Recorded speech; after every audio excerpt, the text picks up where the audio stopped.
आज भारत के नक्शे पर सड़कों का जो जाल बिछ रहा है, जिस स्पीड से बन रहा है, उसके पीछे एक ही नाम है। एक ऐसा नाम जिसे सुनकर कुछ लोग तारीफ करते हैं तो कुछ सोचते हैं कि भाई इतनी बड़ी कामयाबी के पीछे का असली राज क्या है। तो चलिए आज इसी शख्सियत के रहस्य को थोड़ा कुरेदने की कोशिश करते हैं। सवाल सीधा सा है, क्या नितिन गडकरी सिर्फ सड़कें बनाने वाले एक मंत्री हैं या फिर भारत के इस पूरे इंफ्रास्ट्रक्चर के खेल के सबसे मिस्टीरियस खिलाड़ी? मतलब हर मुश्किल प्रोजेक्ट के पीछे उन्हीं का नाम क्यों आता है और क्यों उनके फैसलों पर हमेशा एक सस्पेंस सा बना रहता है? देखिए, इस पहेली को अगर सुलझाना है तो हमें कहानी की एकदम शुरुआत में जाना होगा। एक ऐसी शुरुआत जो उनके आज के कद से बिल्कुल ही अलग थी। 27 मई 1957 नागपुर में एक बिल्कुल साधारण परिवार में जन्मे नितिन जयराम गडकरी। बचपन में कोई बड़ा पॉलिटिकल बैकग्राउंड नहीं, विरासत में मिली कोई सत्ता नहीं, पर कहते हैं कि उनके अंदर कुछ करने की एक जिद थी, एक आग जो उन्हें बाकियों से बिल्कुल अलग करती थी। और ये चीज स्कूल के दिनों में दिखने लगी थी। और जानते हैं, इसी जिद ने उन्हें एक ऐसे रास्ते पर लाकर खड़ा कर दिया जहां उन्होंने अपनी जिंदगी का पहला बड़ा दांव खेला, एक ऐसा काम जिसे उस वक्त हर कोई इम्पॉसिबल मानता था।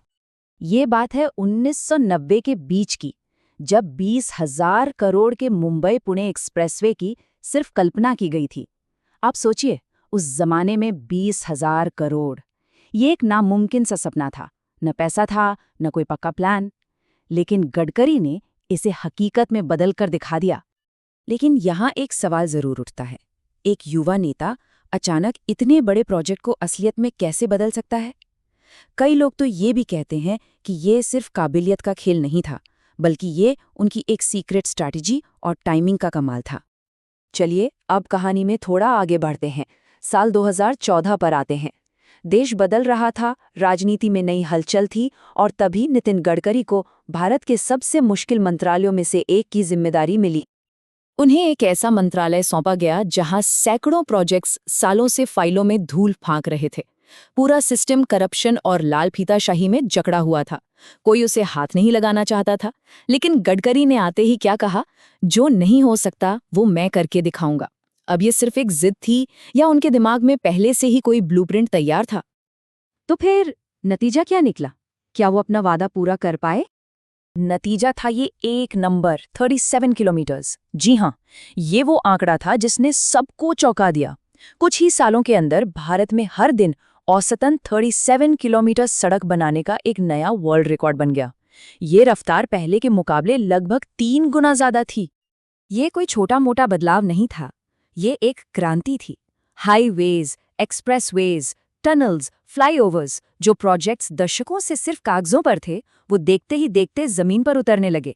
भारत का हाईवे नेटवर्क दुनिया में सबसे तेजी से बढ़ने वाला नेटवर्क बन गया। और इसका सबसे बड़ा सबूत है जोजिला टनल। जरा सोचिए, एक ऐसी जगह जहां साल के 6 महीने भयंकर बर्फबारी की वजह से रास्ता बंद हो जाता था, जहां काम करना मतलब मौत को सीधी दावत देना था, उस जगह को एक मिशन बना दिया गया। जब इस प्रोजेक्ट की बात आई तो अधिकारियों ने कहा कि ये बहुत मुश्किल है, लेकिन गडकरी का निर्देश बिल्कुल साफ था, करो, अभी करो। और बस मशीनें चल पड़ी। ये 3 शब्द ही उनके काम करने का पूरा तरीका बयां कर देते हैं। जरा सोचकर देखिए, -45 डिग्री का तापमान, लगातार बर्फीले तूफान और मौत जैसे हालात, और इन सबके बीच काम करने का ऑर्डर दिया गया।